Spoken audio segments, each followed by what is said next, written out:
we are now up to the final and most exciting step of our hoodie, which is attaching the hood to the jumper, and it'll all come together and be finished. So I have my jumper here with the right sides out, and I have my hoodie here with the right sides facing down. And I'm going to find the center of my hood, which is very easy because it's got the seam running down it.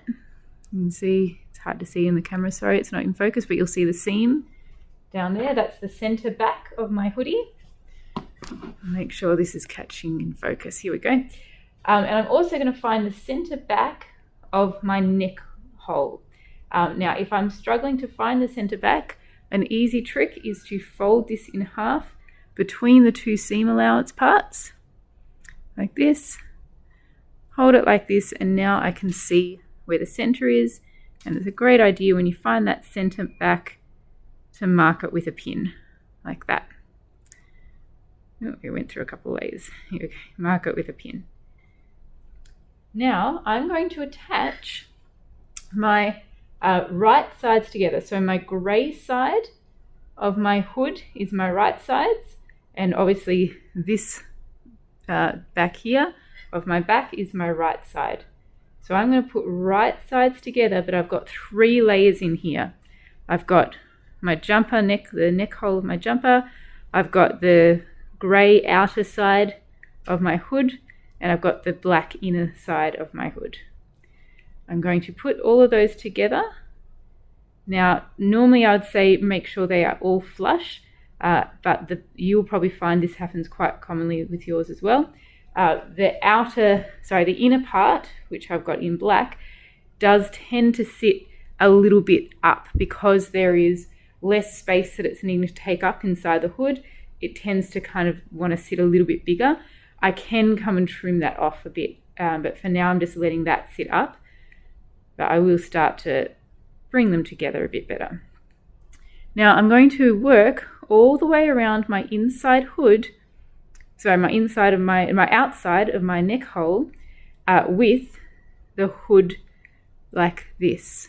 It's a little bit hard to see, sorry. So I'm going to bring it all around this way, and the same on the other side. And I want to make sure that I am not stretching my neck hole. You actually sort of almost want the opposite. You really want to be pushing in your neck hole to make sure that it's not getting too big. Because it's only 1 layer of fabric, and in places it's not going to be perfectly on the grain line or the cross grain because of the way it had to be cut with a bit of curve to it, which means it will really easily stretch too big for your neck. So we don't want that to happen because we don't want this massive neck opening. So I'm actually pushing it in, and I'm pinning from the inside all the way around here.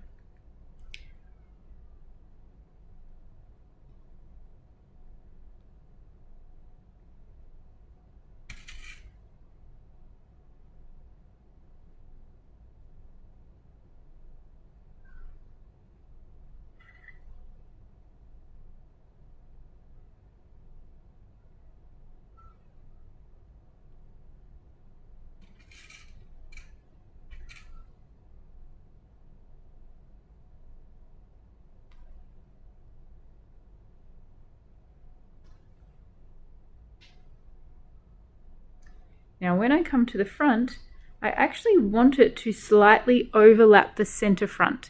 So the center front of my neck hole is here, and my hood is actually overlapping that.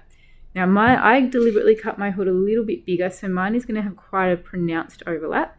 Yours might only have a 1 to 2 centimeter overlap, and that's fine.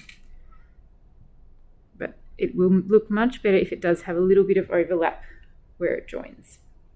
So keep going with the other side, pinning it from the inside because that's where we'll be sewing it, but I'm using the pins going straight up and down, not in the line not in the direction that I would be stitching it.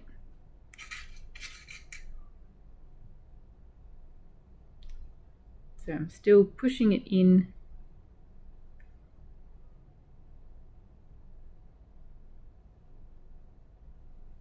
because I don't want I don't want to stretch out that neck opening.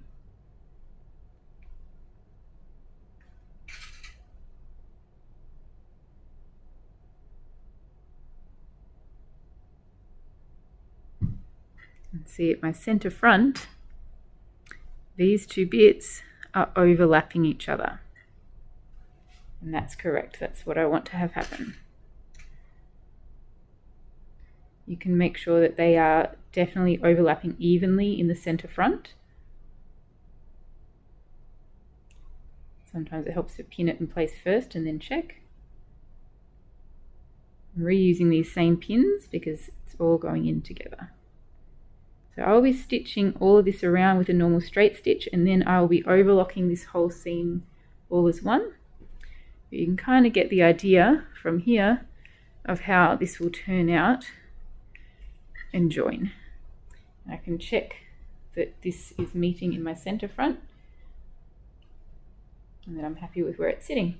All right, so stitch this around the whole curve. So I'm putting my presser foot down here, stitching all the way around, and then overlocking that seam.